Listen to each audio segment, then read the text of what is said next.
just joined us on the System After Dark, this is a homegrown number courtesy of E3 and Cracker. Bulla, how's it going? I'm D, your host on the System After Dark, right here on Today FM. Today's hit music. You can catch me weeknights at 7 p.m. That's from Monday to Friday, only on the home of Today's hit music. And don't forget, that's D with you every weeknight on the System After Dark. Even got that homebrew flowing.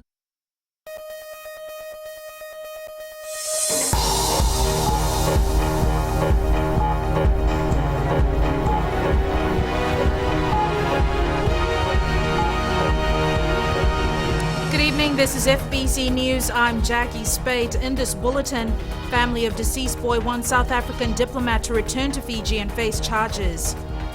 Bureau of Statistics begin 12-month study on unemployment. And dengue fever numbers drastically reduced in 2015.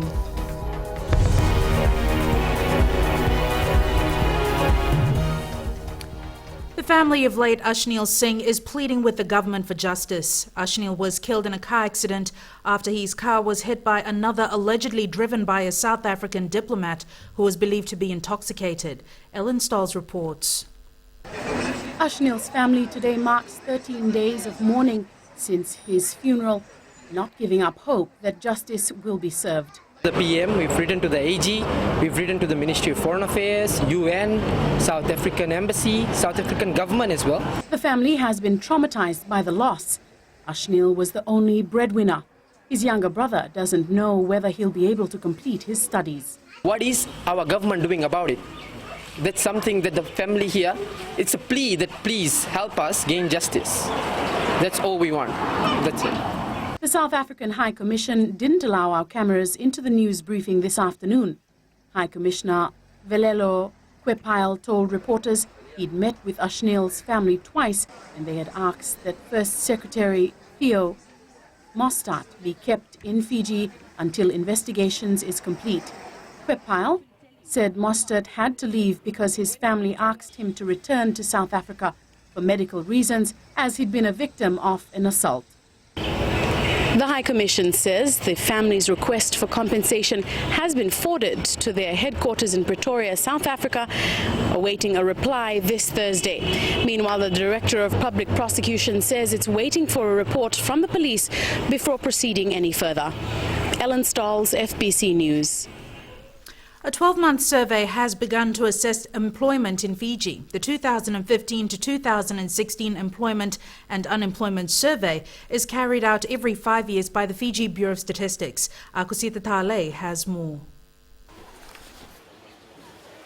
Data collectors or enumerators from the Fiji Bureau of Statistics have begun visiting homes in selected parts of Fiji to gather detailed information on the workforce. The first is in the Central Division, visiting 3 urban areas and 2 rural areas in Vatolau and Naitasiri. Related to the economic activity that people are engaged in to earn their living, to gather information on the country's human resources, in other words, the number that are available, the number that are required, and those that are discontent with their work, the structure of the working population in relation to the industries and the occupations. The principal objective of the survey is to get an in-depth information on the labor force or the economically active population that consists of the employed and the unemployed. Household surveys are very expensive and extremely challenging. Nakolevu says they need support from the community for the survey's success. We are making an appeal to all households in Fiji to please assist our enumerators when they come knocking on your doors. Please also tie your dogs if they are let loose in the compound, so as to make sure that EUS 2015-16 is a success. The areas covered in the first 6 months are scattered among the 14 provinces, including Rotuma and other outer islands. By this time next year, the Bureau will have covered 5,000 homes and collected all the information to deliver a comprehensive report on unemployment. Akusita Tale, FBC News. And Akusita joins us live now. Ako, what more can you tell us about the survey? Jackie, the last time this survey was conducted was in 2010, where it was found that Fiji had an unemployment rate of 8.6%. The Bureau has a formula that it uses to calculate these figures. However, The total population is, of course, taken into consideration. Comparisons between the last survey and this one will give an indication of how the job market has fared over the last 5 years. Jackie. Thanks for that update, Akosita. Rice farmers in Riketi, Vanua Level expect a drop in production as a result of the El Nino effect. Many farms have dried up and farmers are now depending heavily on irrigation. Ritika Pratap reports. Rice farming is the only source of income for almost 25 farmers here in Riketi. My livelihood depends on this. I have children going to school and even this land in which I plant rice is given to me, so I have to work hard. Here in Riketi, income only comes from rice farming. Some people do have a bit of livestock that they sell, but we are heavily dependent on rice farming. Farmers are starting to feel the pinch. Their rice paddy has dried up because of almost no rainfall in the last few months. Farms are being irrigated by water provided by the government for free. We really need the rain. These little drizzles will not help when we approach harvesting time. Without rain, the output will really drop. Water is free as it is given by the government, but my farm has been irrigated only once. And our main concern is that there is no fertilizer available. I bought Blend C fertilizer myself for my farm. 56-year-old Pyara Singh, who owns about 400 hectares of rice farms, is anticipating losses but is still thankful for government's assistance. So far, yes, we got some machinery that came in from the government, and we got some assistance with water that the government has given us, free water, which is really fantastic. The government's given, and I think what we're looking at, the Chinese are coming in doing best right now. So some assistance, not some, quite a tremendous amount of assistance coming from the government at the present moment. Climate scientists have predicted drier than normal conditions, which are already being felt in most parts of Fiji and is expected to continue until early next year. Ritika Pratap, FBC News. The number of dengue fever cases this year is well below 2014, when Fiji had an outbreak affecting 24,000. The Ministry of Health believes its awareness and cleanup campaign has worked with the infection rate drastically reduced. Julie Vatwaliwali with this report. 925 people have been diagnosed with dengue fever this year. 12 months ago, the figure stood at well over 20,000. There's a collective effect of reducing mosquito densities if you conduct this more regularly. So the campaign that just happened last month is basically, not necessarily just a one-off. We would expect it to be happening every day, every week in every resident. Despite this improvement, Dr. Kama says mosquitoes shouldn't be allowed to breed, as this could always escalate into another outbreak. The National Vector-Borne Disease Control Unit is also working to destroy mosquito breeding places, but it won't be successful without help from all Fijians. The main idea was to do the launching and create that awareness and make that impact for the people that the cleanup campaign is going on, and the community at large to take responsibility and clean their compound and remove all articles to prevent any mosquito breeding. 700 dengue cases have been recorded in the north, 160 in the central division, and just over 70 in the west. The ministry is advising public to be vigilant and protect themselves from the disease. Julie Vatwaliwali, FBC News. Police are requesting information to identify a child and a woman on a Facebook posting reported to them last week. The post shows a child tied to a pole and is captioned as punishment by his mother for biting another child he was supposed to be babysitting. The crying boy seems about 4 years old and has his wrists and waist tied by a string. Police spokesperson Ananai Soro confirms they have managed to receive some information. Anyone who can assist in identifying this child or those involved is requested to call the Criminal Investigations Department Cybercrime Unit on 3315 599. After the break, Education Ministry promotes the use of Child Helpline.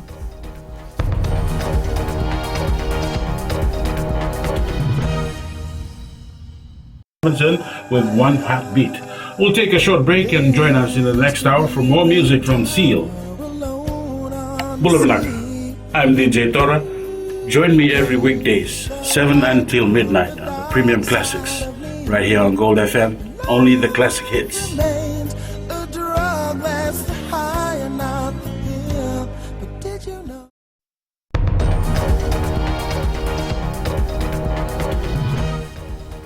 The Education Ministry will now spread the word on a child helpline run by Medical Services Pacific. Minister Dr. Mahendra Reddy has decided that all schools will encourage students to call the helpline for support.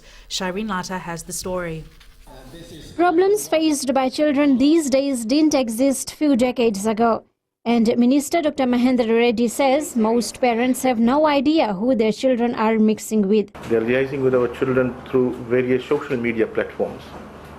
Text messages, Facebook. We don't know whom our children are talking to when they're commuting from home to school and back. Dr. Reddy says even in these dangerous circumstances, children are reluctant to talk to parents, and that's where counselors at the Child Helpline come in. The Ministry and Medical Services Pacific will work together to inform students about how the Child Helpline can be of use to them. Most children who do call need encouragement before they share their problems. What we found is that children mostly call the line for issues of abuse or emotional neglect and emotional abuse. Or just sometimes issues with parents divorcing or issues with situations at school. The Child Helpline was launched earlier this year to guide children and provide assistance as and when needed. So far, more than 5,000 calls have been made to the helpline number 1325. Shireen Lata, FBC News. Renowned businessman Sir James Areca says his success can be emulated with the right mental attitude. To this end, Areca is looking at establishing a school to cater for unemployed youth to tap into their potential. Maggie Boyle tells us more. Sir James Areca recently received the highest commendation by the Office of the President, the Order of Fiji. I feel honored that I've got something from my own country in appreciation of the work that I've extended and have done for my country over the last 79 years. I'm 79, I'm 80 this year. And I've been in business since 1957, 58, ever since, continuously. And I'm going to do it continuously until I drop dead. For Sir James, his business prowess has served him beyond Fiji, finding prosperity across the Pacific. His success, he says, is in a large part down to willpower, which he hopes to be able to teach others. PMA, positive mental attitude. And I'm thinking now of restarting the school again, especially for indigenous Fijian boys, to get them to start thinking positively, because it's all to do with positivity. I never completed high school, fourth form, fifth form, but, it's being a PMA student that got me going, yeah. Other than the business arena, Sir James has been involved in politics since 1966. His last appointment was as Fiji's ambassador to China, which ended in 2010. Maggie Boyle, FBC News. 90 Fijians are now working in the Australian seasonal work program. Deputy Secretary for Employment, Vilimoni Mbalendrokanroka, says this number is expected to increase significantly, with 2 other prospective employers now interested. We're starting off with the small numbers initially, right? And we hope to build on from, Well, I suppose they wanna test our system as well. How quickly can we send them workers? More Fijians can expect work in Australia, with the Pacific quota for 3,000 workers removed earlier this year. The Fiji Bus Operators Association hopes more funding for roads will be provided in the 2016 budget. President Pramod Chand says building and improving roads is vital for the increasing number of motor vehicles. Ali Kimbia has more. The Fiji Bus Operators Association is pleading for more funds in the 2016 budget to improve our roads. A lot of road conditions need to be improved, made much better, because what actually happens, the operation time becomes very hard. Timetables cannot be adhered to, and we all understand that bus companies run on very strict timetables. And if road conditions are not very good, where buses get bogged or start skidding, or you have to drive very slowly through potholes and all this, these are very important things. Tembara Buses has also raised concerns regarding road conditions, saying poor roads make it difficult for buses to operate. So this is one area that we are very concerned with, that moving down the line over the next few years, how will buses really operate?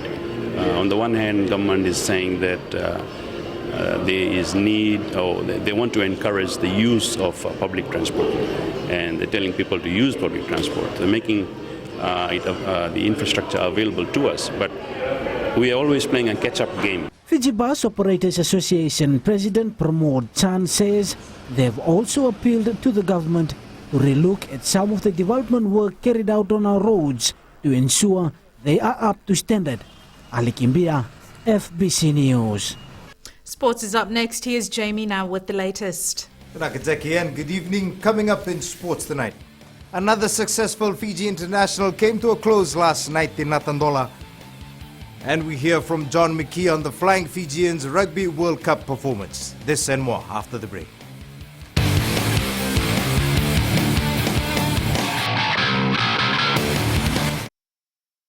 छू छू 40 में 20 का दिखना है। मैं हूँ ना आपके साथ में मिर्ची एफएम पर 9 से 12 बजे तक मंडे टू फ्राइडे। मिर्ची it's hot.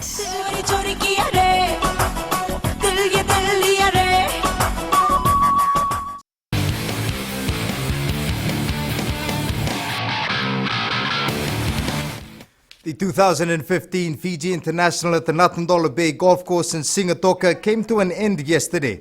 Our sports reporter Josephine Navula, who covered the closing of the event, joins us live now from FBC's West Studio with a wrap-up of the competition. Thank you, Jamie. Yes, what a closing we had at the Fiji International yesterday. Fijian Vijay Singh setting a course record of 7 under par. But the day belonged to world number 16 Matt Kuchar, who regained at the second Fiji International event.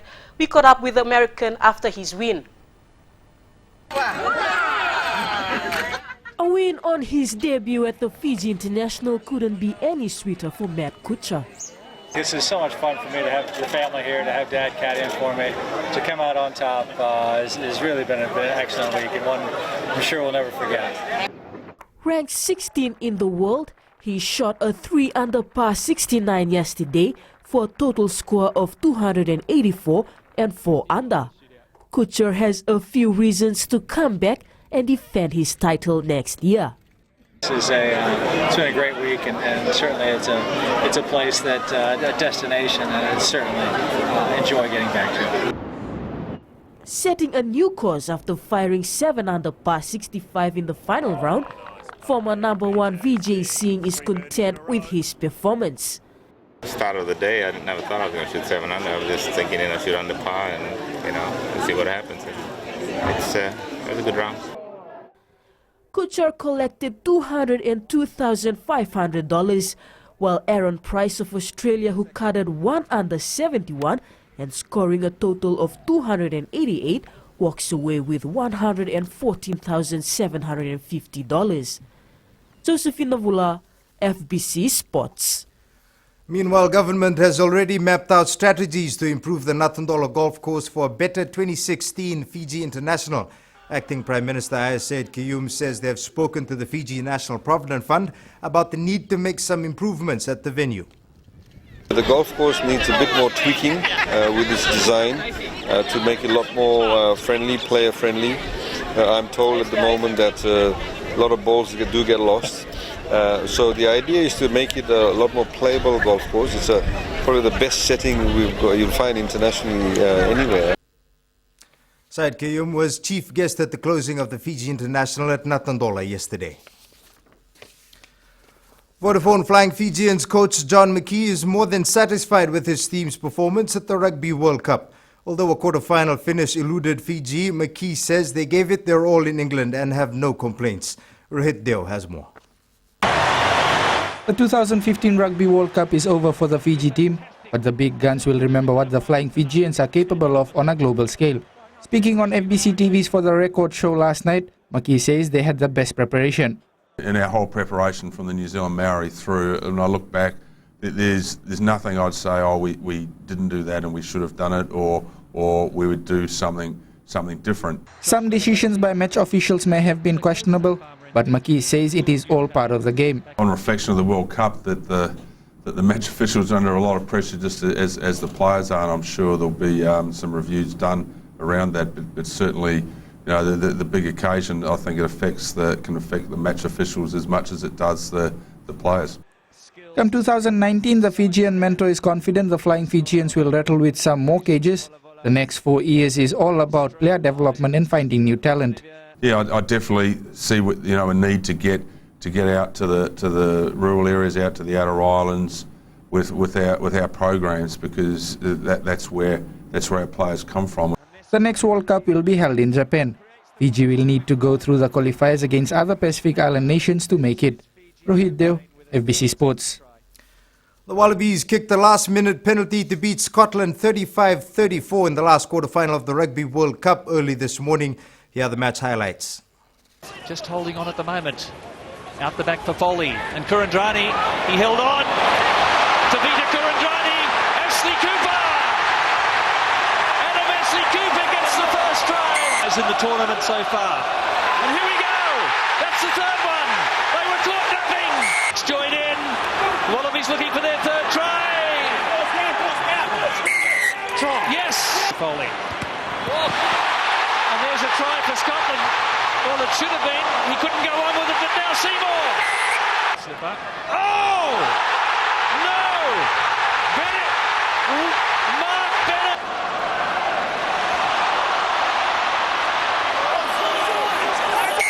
Oh, no! The Iceman does it! Australia progressed to the semi-finals and will meet Argentina, who stunned and injury-depleted Ireland to score an emphatic 43-20 victory. Even the Six Nations champion of the last 2 seasons could not halt the unstoppable march of the Southern Hemisphere as the impressive Pumas joined New Zealand and South Africa in the last 4. In the first semi-final, South Africa will play New Zealand at 3 a.m. on Sunday, while Australia and Argentina meet at 4 a.m. on Monday. You can watch both these games live on Fbctv. The Tembara Meet Vote City rugby team will be competing at the Goldfield Sevens at Bendigo in Melbourne, Australia. The side, which will be taking across 10 players, rounded up their preparation with the captain's run earlier today. Team manager Rusiate Ratakele says the international tournament will be an eye-opener for the players who have been preparing well for the past few weeks. This is the first ever team in the past within the Butolewu Rugby Club has gone abroad to participate in the sevens. The team will depart tomorrow for the 2-day tournament, which begins this Saturday. Former Fiji Sports Council and former Fiji Rugby Union employee Timothy Nalemba is the new Chief Executive Officer of the Fiji National Rugby League. Nalemba's appointment was announced today after the FNRL board met over the weekend. The new CEO says that his main aim right now is to further develop the sport locally. The board has now given me a very challenging task, and that is to make sure that we come up with a very good development plan. That is one of the most important areas that I'm being tasked with right now. Fiji is currently ranked 5th in the rugby league world. That wraps up sports for this evening. It's back to Jackie now with business.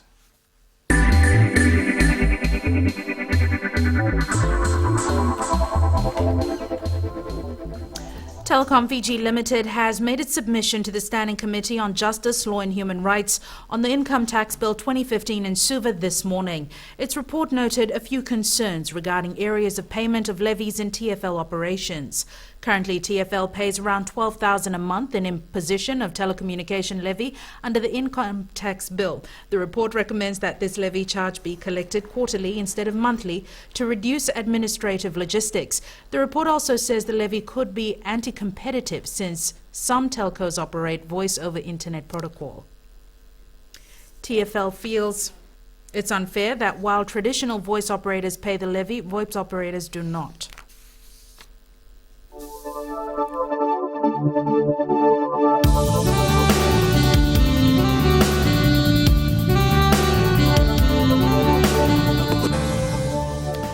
Generally fine conditions prevailed over Fiji today. A trough of low pressure lies slow moving over Wallis and extends eastwards over Tokelau and onto Cook Islands.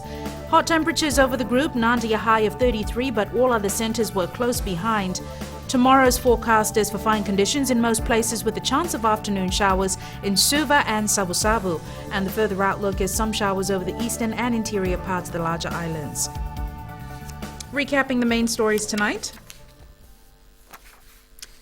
Fiji Bureau of Statistics begins 12-month study on unemployment. Family of deceased youth want South African diplomat to return and face charges, and dengue fever numbers drastically reduced in comparison to 2014. Our poll question results from last week. We had asked, should we keep John McKee until the 2019 Rugby World Cup? An overwhelming 81% said yes. This week we're asking, should the South African diplomat allegedly involved in fatal accident return to Fiji to face charges? Visit our FBC website to take part. Remember, you can send us newsworthy pictures and videos on email citizenseyes@fbc.com.fj or share it with us via Facebook page FBC News. And if you're on Twitter, follow and tweet us your news tips at FBC_news or simply hashtag FBC News. You've been watching FBC News. I'm Jackie Spate. Bye for now.